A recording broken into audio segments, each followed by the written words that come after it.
Nostalgic drinks can spark that happiness and relaxation, but also they can just be fun, and which is definitely what we all need right now. What is also interesting to say about nostalgia is that although we're all lusting after drinks that we remember, we also want them to be overhauled. So whether that's more in a sustainable way or a healthful way, or even to become much more indulgent. So there's definitely evolution in nostalgia as well. That's Jen Creevy, our Director of Food and Drink, discussing the new nostalgia we're tracking right now in drinking culture. I'm Bethan Ryder, and this is the WGSN Create Tomorrow podcast. In this episode, myself and Jen were joined by Claire Lancaster, Head of Food and Drink, and Brielle Saggese, Strategist on our Insight platform, to discuss drinks trends across the demographics from the boomers to Gen Z. We kicked off by reminiscing about our favourite cocktails of the 80s and 90s and how the general mood of nostalgia that was sparked by the pandemic has trickled down into the drinks market.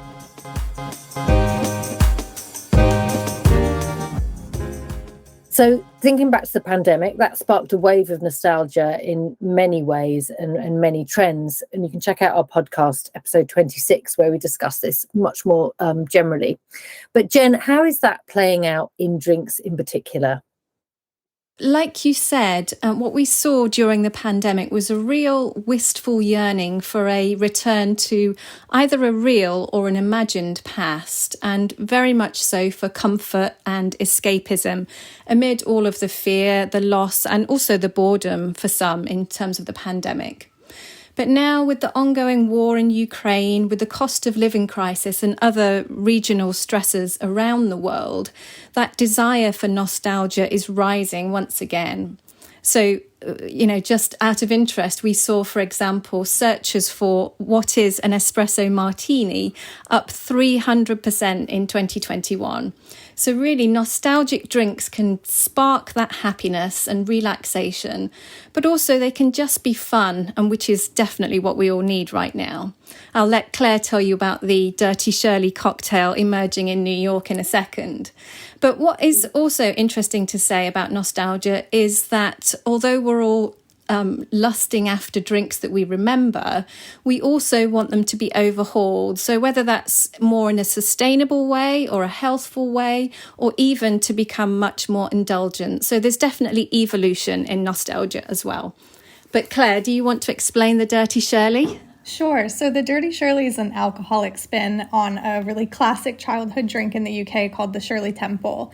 So the cocktail version of it typically has vodka, lemon lime soda or ginger ale, and grenadine, which gives it this really bright red show-stopping color. And then it's topped with a fun maraschino cherry. So the New York Times published an article asking if it was the drink of the summer in May, and now we've seen the hashtag Dirty Shirley get over 11 million views on TikTok. And what we're really seeing is that this trend is being driven by Gen Z who's old enough to drink now, and millennials who are really, they enjoyed the mocktail when they were kids. And now as they're, feeling quite nostalgic, like Jen's talked about, they're exploring alcoholic versions of those. So like Jen said, it really follows that popularity of the espresso martini back last summer. But this one's really a complete 180 in terms of taste and appearance. So, it's just something different, but it still taps into that yearning for nostalgia. And that popularity can also really be a result of the longing for comfort and enjoyment that we're feeling in response to these hardships of the last few years, like Jen was saying. But this version really fits into those larger trends that we're seeing across the other WGSN directories. The popularity of decor with a real focus on fun. So we're seeing a return to maximalism in interiors, and you can really see that manifesting in food and drink with products like this and just these over-the-top dining experiences in 2022, really reflecting this desire for just joy and playfulness. I'm glad to hear I'm not the only one with the espresso martini. I was away recently with a group of friends. I guess we're all Gen X, and we all got stuck into the espresso martini. Although I don't think it had a kind of reboot. It was still very much the kind of classic, which Dick Bradsell, I think, created in the 80s. A good way to sort of stay awake, but also start to feel a little bit happy. Brielle, you've been covering drinks via different demographics on our Insight platform.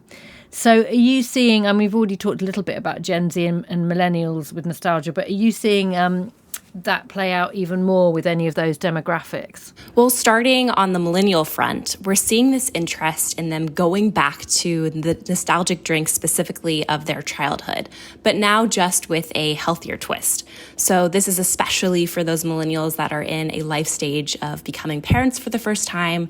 And so they're inclined to share drinks of their own childhood now with their new children, and therefore share the flavors of their childhood with them as well. And so while they're looking for those lemonades, those chocolate milks, juices and sodas, etc., they're notably looking for the versions of them that are better for you. So things that are lower in sugar or higher in protein.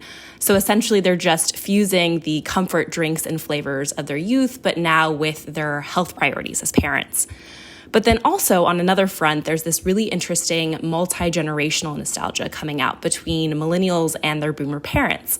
Similarly in the way that nostalgia is coming out in boomers' taste in music or in vintage fashion. But now it's reverting back to those nostalgic flavors from boomer parents. So we're specifically seeing this in coffee, where many millennials are reaching to some of the more nostalgic coffee brands. Essentially, it's kind of become cool again to be a basic black coffee drinker in a world where everyone's drinking, right, their iced oat lattes. Saying that you drink it black can kind of be this sort of like badge of honor for young people. And Folgers actually ran a really great ad in this space by acknowledging that they were a boomer brand. You know, you kind of picture them with your parents, with your grandparents, but they're actually growing a lot more relevant for those nostalgic millennials as well.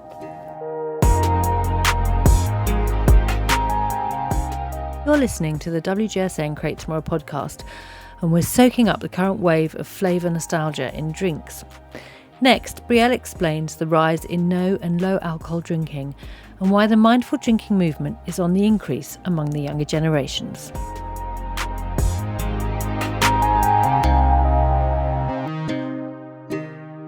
I mean, at the opposite end of the spectrum, as a Gen Xer that lives in Britain, I'd say that the low and no alcohol drinking, maybe generalising here, but it's a little bit of a foreign territory for me.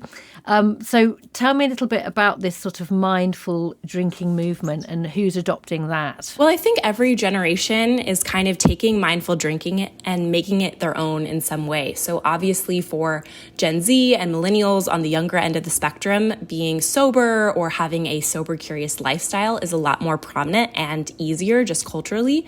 So for Gen Z specifically, we're seeing them become really interested in non-alcoholic drinks that can still help them functionally unwind in some way. So this speaks to kind of rising levels of stress and anxiety, specifically with Gen Zers and younger millennials as well. So they're looking to kind of swap out the effects of alcohol for anxiety relief drinks. So things with CBD or other adaptogens as well. Now, millennials, they're the more calorie conscious generation. So they're looking for low alcohol drinks specifically that are low calorie or gluten free. Then, as you said, as consumers get older, they may not be as interested in the low or no alcohol movement, but they're still looking to drink more mindfully. And a lot of this just comes down to making drinking a more intentional activity. So rather than just being a daily habit after work, it becomes something really mindful, whether that's centered around getting together with your family and having a bottle of wine or other just simple moments of connection. Okay, to drill down a little bit into the mindful drinking, Claire, what are the functional ingredients that are being used to sort of get this relaxation? You've mentioned CBD, but what are the other things that we're seeing there? Yeah, so we're seeing ingredients like functional mushrooms and adaptogenic botanicals like kava, ashwagandha, magnesium, and others that are being joined often in formulations by vitamins and minerals, in everything from sort of supplements and powdered mixes for coffee and tea to these ready-to-drink canned beverages. And one thing that we do a lot on the food and drink team is, you know, we take these insights that we're seeing and we do a lot of social listening. So it was really interesting during the pandemic that as we watched these levels of stress and anxiety hit highs, we saw a lot of interactions with posts containing the phrase mood boosting, which is completely unsurprising because we were all, struggling in the lockdowns. But what was really surprising was that engagement with low alcohol sort of followed that pattern. So what we saw was this was a reflection of a potentially longer-term shift in the way that some people are thinking about the role of alcohol in stress relief. So while alcohol consumption has and of course continues to be associated with stress relief for many consumers, particularly for the younger demographics, we're seeing an increasing number expressing interest in low alcohol, even amid these historic levels of stress and anxiety. So we're really seeing that correlation as suggesting that even as stress reaches an all-time high, people are looking to cut back on their alcohol because of concerns about its negative mood-related impacts and those side effects, including, the dreaded anxiety exacerbating hangover. So again, we're seeing drinks brands respond with these really condition-specific formulas that are focused on calm, relaxation, mood, and sleep support, things that really help people battle burnout, boost happiness, or wind down, or relax, but also with the idea that you want to sleep and rejuvenate yourself. It's the WGSN Create Tomorrow podcast, and the topic we're discussing in this episode is drinking culture. I asked Jen Creevy, our Director of Food and Drink, if the climatarian diet, a key trend for 2022, which WGSN called out, transfers to drinking culture. We've written a lot on WGSN about the climatarian diet, and I just wonder how much consumers are really caring about the climate when it comes to drinking as well. And does this apply to drink? And I mean, one thing that I did think of is it back to the wine box of the 70s, because it's kind of a good way to sort of purchase wine. It reduces packaging long term. Jen, is conscious consumption something we're seeing where it comes to drinks? Yeah, so it definitely applies to drinks just as much as it does food. So yeah, conscious consumption is something that we've been forecasting for a while at WGSN, and particularly of note to those younger generations. So Gen Z are dubbed the sustainability generation, and they really pay close attention to a brand's stance on social and also environmental issues. So yeah, we're absolutely seeing it. So you mentioned packaging, Bethan. So definitely different types of materials. Boxes absolutely are being premiumized. So we're seeing that in terms of wine, but also the ingredients themselves. So it's things like the rise of climate-friendly and regenerative ingredients. In terms of packaging, it's obviously the materials, but it's also reusable, and also making sure whatever product and packaging you have, it can be recycled to your particular area. Upcycled ingredients is another one that brands are using, and also we also forecast the rise of waterless formats, which are again another interesting take on sustainability. And then also, as well as all the environmental issues, brands are supporting various social issues, and that's really important, particularly to the Gen Zs.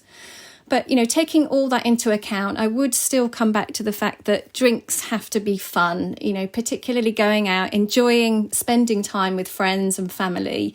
They do have to be fun. And also mixologists are now using some of these sustainable ingredients, for example, spirulina, in their cocktails to create not only a sustainable drink, but also something fun. So spirulina is a climate-friendly and regenerative ingredient. It's also packed with nutrients, but it also makes the cocktail an amazing colour of blue. So you can really have fun with some of these ingredients. It doesn't always have to be about the sort of serious issues. I mean, talking about these different formats, I recently have noticed also a lot of pre-mixed canned drinks, canned cocktails, which I think in the height of mixology in the kind of 90s and noughties would have been, that pre-mixed cocktail thing was such a sort of, you would never do that. But it's obviously come back. And I read on our site that it's the fastest growing spirits category in 2021. Is this evolving more? Is this sort of really a big boom time for pre-mixed canned cocktails? Brielle? Well, I think for younger consumers, there was this really interesting spark for RTD's ready-to-drink cocktails because it had this natural element of discovery to it. And, thanks to the internet, millennials and Gen Zs have kind of been in this constant discovery mode for most of their lives. So with RTDs, it allowed that online discovery to move into an IRL space where you could walk through your grocery store, easily find and explore different flavors or ingredient combinations, but at the same time, it was really convenient to try them, and it had a very low barrier to entry. But at the same time, we do know that millennials and Gen Z what they eat and drink is very integrated into their identity. And so having a branded RTD can or bottle can help you aestheticize or build a lifestyle around some of the drinking choices that they're making. So whether that is a drink brand that calls out its health benefits that you're really interested in, or one that hits on exciting drink trends that shows that you're maybe a little bit more exploratory with the things that you drink, being able to hold a can that speaks to those things, or to post a picture on Instagram about it, or just open it in front of a group of friends, those little gestures could be actually a really important tool to signal some of the things that you believe in. What's interesting to me about this is with millennials and Gen Z, right, they're the sort of native digital generation. They don't like waiting for stuff, right? It's got to be, they're used to now. Do you think there's also an element of that? Because for me, initially having a cocktail was about being in a bar, watching a barman do it, and kind of your mouth salivating, you're waiting for the cocktail. And this just seems to be a very different way, as you say. It's more about the social media and the instant gratification, which is very much part of this demographic. Yeah, absolutely. I think the convenience aspect of it is huge. Also being able to kind of trim down your at-home cocktail bar or your at-home, fridge essentials of what you need to make a drink when you have friends over, being able to really curate that down to something that speaks to what you want. And also, as you said, it's very convenient to open. Those are all really important things to younger consumers. I heard a fun fact about that actually from a mixologist who said back in the 80s, they used to spend around 7 minutes making a cocktail. And now they train their staff to make a cocktail in 2 minutes because people just will not wait. To the point about convenience, I think convenience, like everyone's been saying, and this sort of impatientness to get exactly what you want when you want it is like a huge driver of this category. But I also think that when we saw the biggest growth in this category popping up was at the height of the pandemic. People didn't have the option to go out to bars. So, I think that was a huge driver into this. And then, like Brielle was saying, now there's also there's the price consideration. So it's both the reality of, maybe that kickstarted this sort of trend to drinking in the home, but now, the option with the rising cost of living to actually go to a bar or to live in a city center where you're able to go is increasingly something that's unattainable to younger consumers, but they still are connected online and, they want a piece of part of this experience. And I think these RTDs are bringing those experiences and allowing consumers outside of those very expensive city centers to participate in these trends. So, in some ways, it's definitely this rise of impatience. And in others, these are an opportunity, I think, to sort of democratize the idea of having a bartender quality drink in your own home. But I think that's a big driver of the trend is also this bartender quality pour at an affordable price point.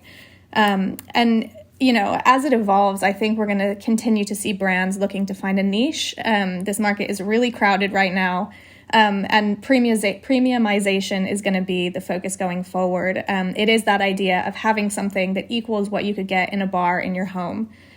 So we're seeing innovator brands highlighting, natural flavors, premium distilled spirits, and qualities like organic or gluten-free or lower sugar formulations.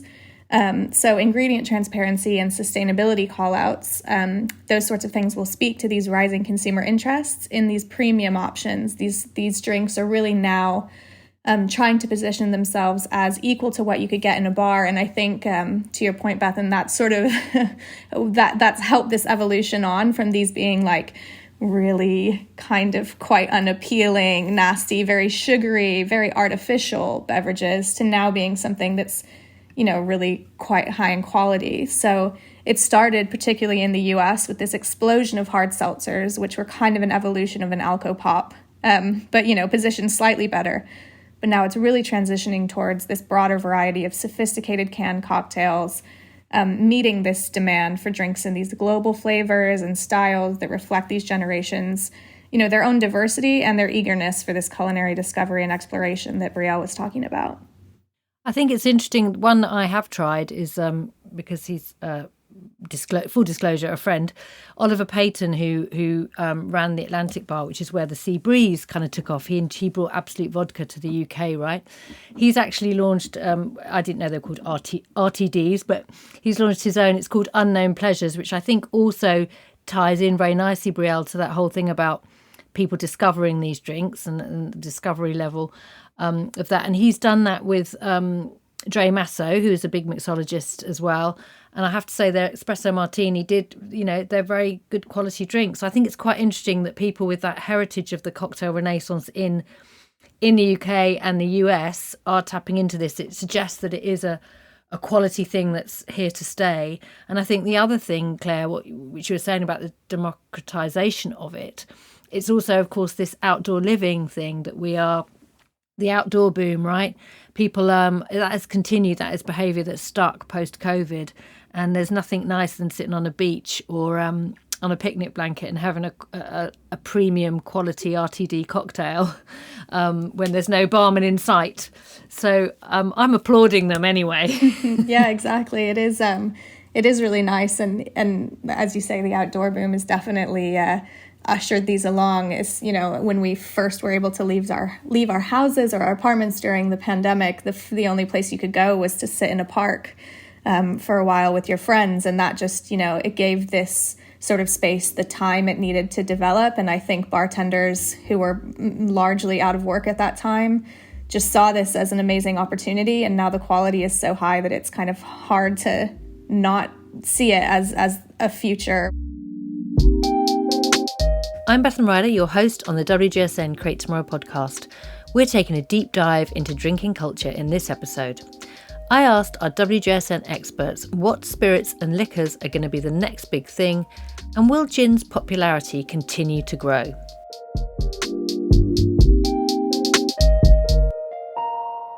Okay, so the question that I think everyone always wants to know when we talk about alcoholic drinks and or flavours generally, actually, is what's the new gin?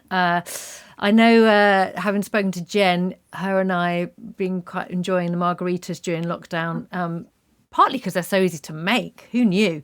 And I know for top trends, we called out the Chinese Spirit Baijiu as a top trend this year.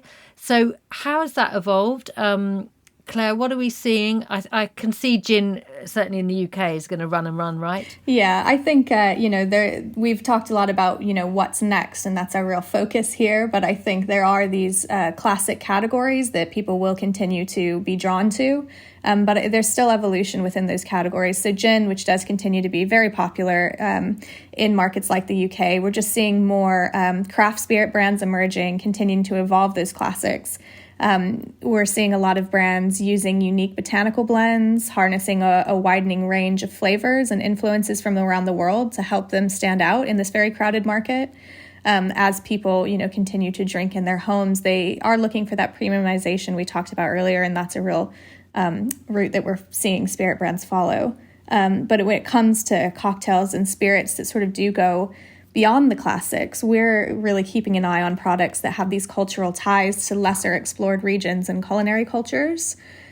We see these increasingly moving around the world as ready-to-drink products, not only for their convenience, but because it's this fun way to explore really unfamiliar drinks without requiring that culinary know-how. So you can do it in the privacy of your own home. You kind of don't have to be embarrassed to mispronounce something at a bar. It just comes to you, and brands are doing a lot in terms of really storytelling and making it this real act of discovery.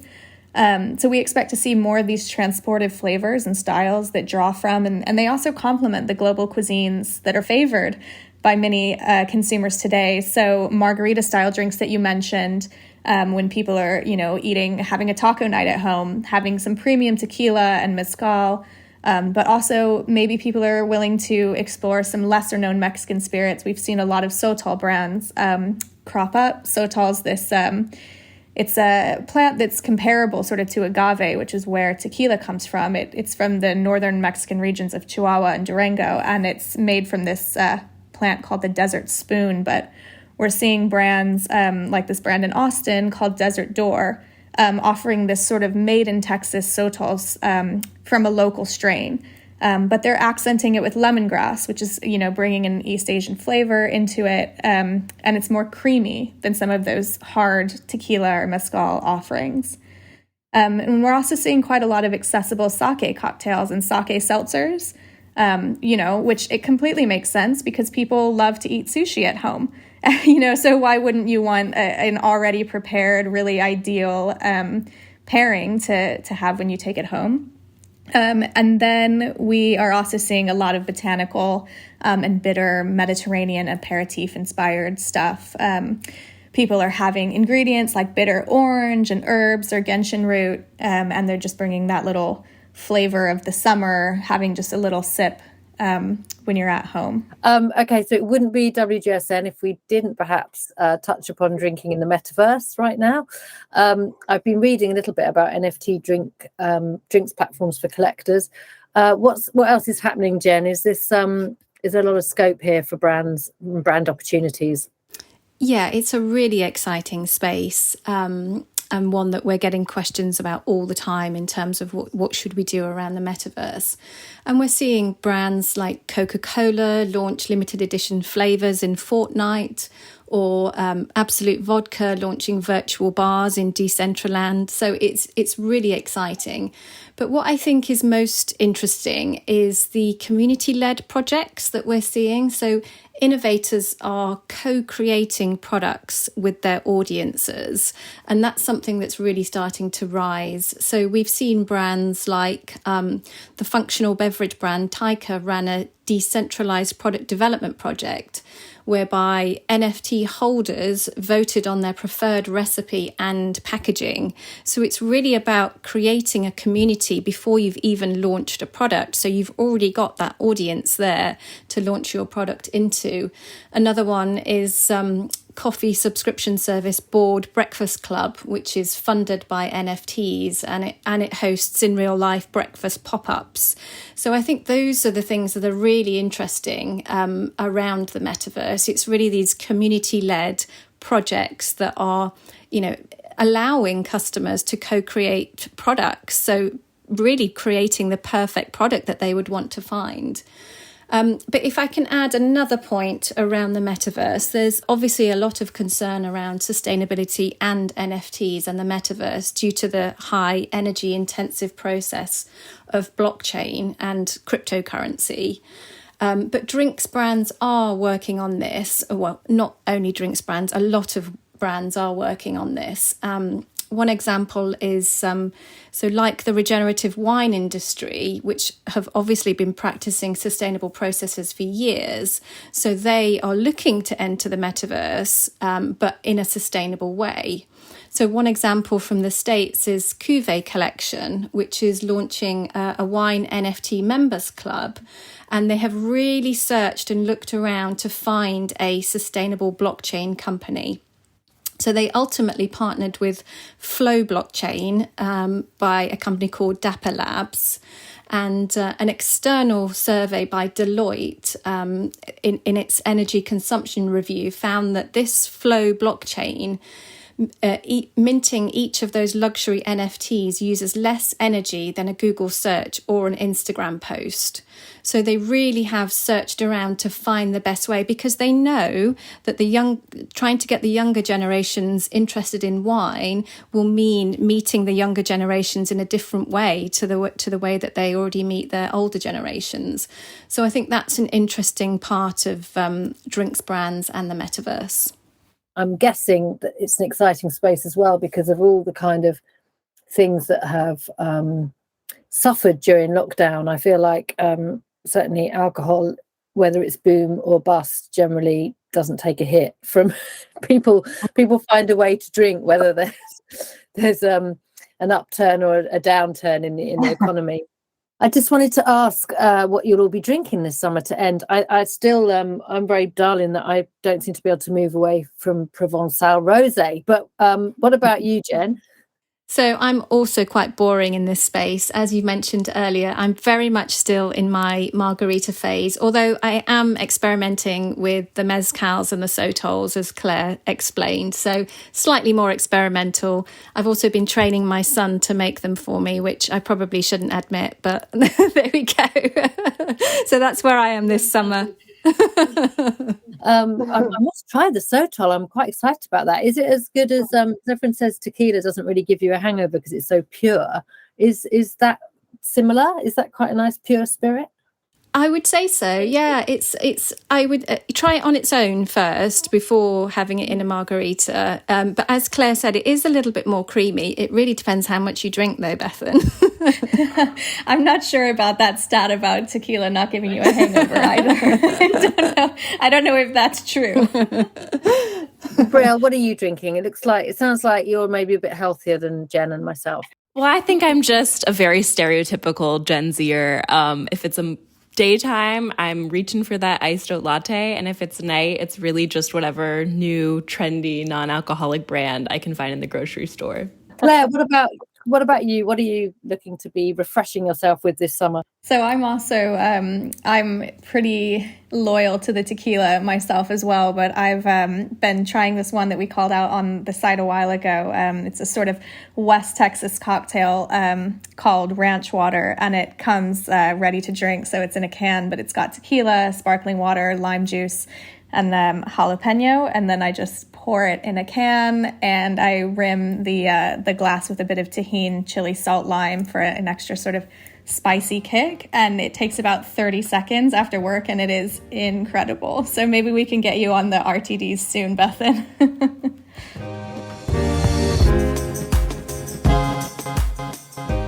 Thanks to Jen, Claire and Brielle for taking time to speak to us today, and thanks for listening. If you're a WGSN subscriber, you'll find reports covering many of the topics we touched upon on our site, from drinking habits across the demographics on the Insight platform to key trends and flavours on food and drink.